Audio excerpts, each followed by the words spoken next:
J'ai été ici à Rocaré, donc l'école d'art de Mons, et donc c'est un master en art plastique, visuel et de l'espace. L'art, après, c'est venu petit à petit.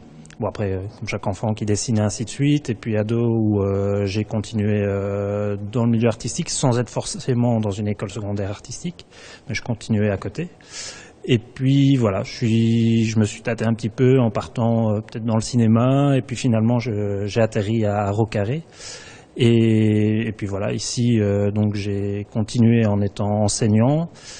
Et puis l'occasion s'est présentée d'ouvrir mon propre projet avec des idées que j'avais déjà en tête depuis un moment.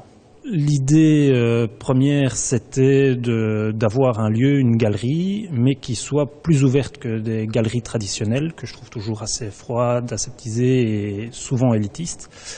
Et l'idée, voilà, c'est que ce soit, malgré toute qualité, de pouvoir accueillir des artistes de qualité, mais aussi que ce soit ouvert aux jeunes artistes et que ce soit un lieu qui soit plus accueillant aussi pour le public, qui n'ait pas peur de rentrer, qui puisse rencontrer les artistes, discuter avec eux et voilà, monter et être actif dans des projets artistiques.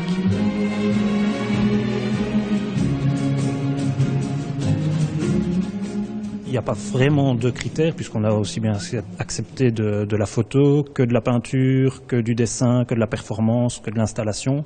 Comme la plateforme de crowdfunding qu'on a sur le site de la galerie est ouverte à tout le monde et donc tout le monde peut venir proposer un projet artistique. Et après, moi je gère, c'est la coordination et de voir comment ça peut fonctionner dans la galerie et comment la galerie peut aider ces artistes-là. Il y a tout un réseau entre guillemets de base d'artistes que je connais où je travaille souvent avec l'école d'art Rocaré par exemple.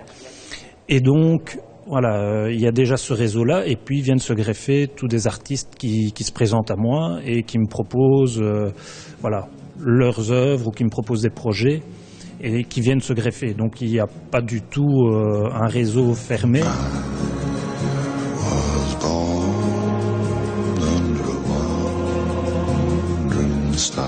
On va entamer tout un cycle avec de la performance qui n'est pas souvent représenté, mais là aussi c'est l'idée que des artistes puissent venir se présenter et montrer au grand public leur art. Et ici c'est Simon Gaston qui est graphiste. J'ai eu la chance d'ouvrir pendant Mons 2015. Donc là, c'était une opportunité incroyable parce que voilà, il y a énormément de gens qui venaient de l'extérieur et énormément de curieux. Donc là, c'était l'affluence, on va dire, et beaucoup de l'extérieur. Et ici, on est dans le moment de transition. Donc voilà, il y a les locaux, on va dire, qui redécouvrent le lieu et qui se réapproprient ce lieu-ci.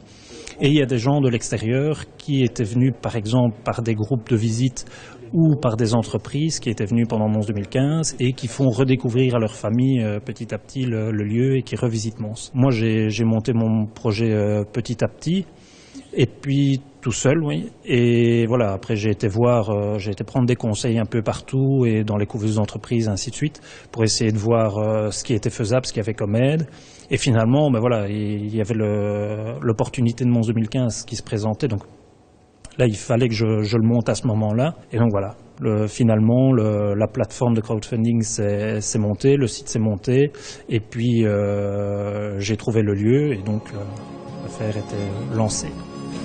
What can make you prisoner and the flames can make you dry. So can burn your eyes, but only... Ici, la Thanks Gallery est située donc à la rue du Tellier à Mons, donc c'est dans le centre de Mons.